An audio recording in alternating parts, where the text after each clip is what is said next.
How's it going, everyone? Want to talk quite a few PlayStation game news and notes. A potential upcoming title could end up being a $70 game. We'll talk about that. Some new Assassin's Creed Mirage information has come out that makes me very, very excited. At least a little bit more optimistic when it comes to this game. And it looks like the next title in the Star Wars Jedi franchise might already be in development over at Respawn. More on that at the end of this video. First up, as noted on Twisted Voxel, Sega's survey suggests a $70 retail price point for Persona 3 Reload. A screenshot from a survey sent out by Sega was shared on Twitter, suggesting that Persona 3 Reload will retail for the price of $69.99. Sega and Atlus had been previously selling their games for the price of $59.99, so this is yet another $10 price hike for titles. What's interesting is Reload is obviously a cross-gen title. However, that doesn't mean a $70 price tag isn't possible. There have been cross-gen titles. I believe Diablo 4 was a cross-gen title that was $70. Dead Island 2 was a cross-gen title that was $70. And I want to say Atomic Heart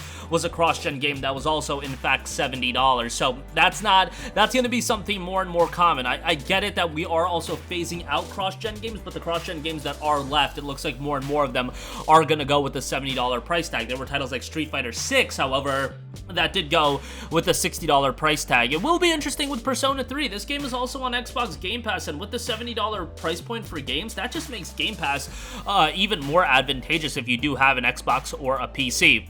This has not been sent out as a confirmation, so at this point, still take it as a grain of salt. I would imagine that, Persona fans are pretty hardcore, and given the amount of gameplay that you get out of a Persona game, I mean, that's $1 per hour of gameplay. Is that really that bad of a deal? And $1 per hour, there's people that are going to do multiple playthroughs. There's people that are going to get more than 70 hours out of a single playthrough. Just generally speaking, $1 per hour, that's usually a pretty good conversion rate in terms of dollar per time of gameplay that you're getting and value out of your dollar. Persona 3 Reload, obviously a full-on remake of Persona 3, and should be one that is one of the big titles of early 2024, and I'm really interested to see how this game will do commercially, because after the release of Persona 5, it really seems like Persona has hit the next gear in terms of being a more prominently well-respected JRPG franchise. Like, if you go back to P3 and P4 when those games initially came out, they did well, they reviewed well, and they sold okay, but Persona 5, it seemed like really exploded the franchise to a new audience, and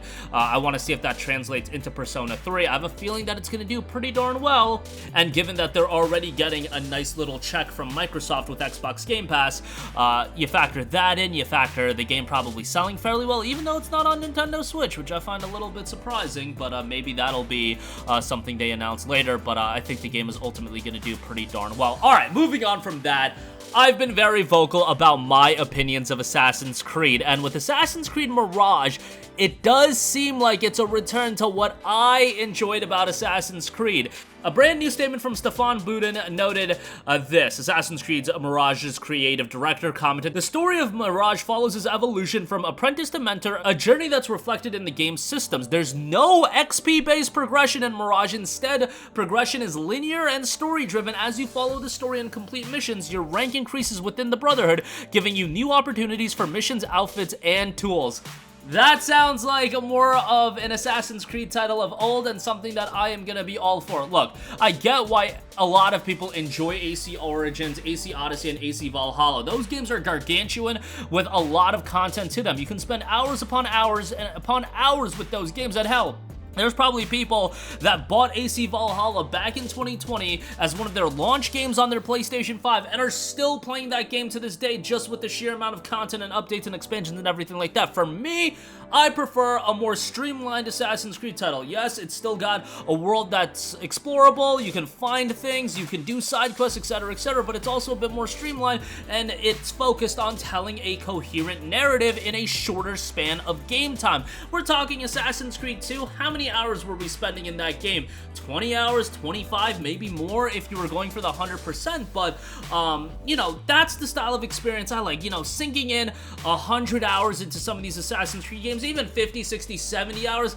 just not my cup of tea. It's a little bit too bloated for my liking, and when I say a little bit, for me, it's a lot of bit bloated, and it's just not my cup of tea, and I'm not saying don't ever do those games again, because I understand there's an audience that absolutely loves those style of Assassin's Creed, but given how big of an IP Assassin's Creed is, I don't understand why we can't have games like Mirage and games like Assassin's Creed of yesteryear, and then also have games like the newer style of Assassin's Creed games that are these gargantuan experiences. I think there's room for both, and I think that could be a very effective model, because there's going to be people like me that, you know, let's be honest, I'm a sucker and I'm going to play the open world ones anyway, even though I don't enjoy them that much, especially when you're talking about going to Japan. Yeah, obviously that's a game I'm going to play, but there's going to be people that play both of the games. There's people that are going to play one or the other, and you're gonna do a lot with the franchise by offering two different styles of experiences, and I really hope that's what they're gonna do more of. And you know, we heard the rumblings of them having like 11 Assassin's Creed games in development. Obviously some of those are VR titles, mobile titles, etc., but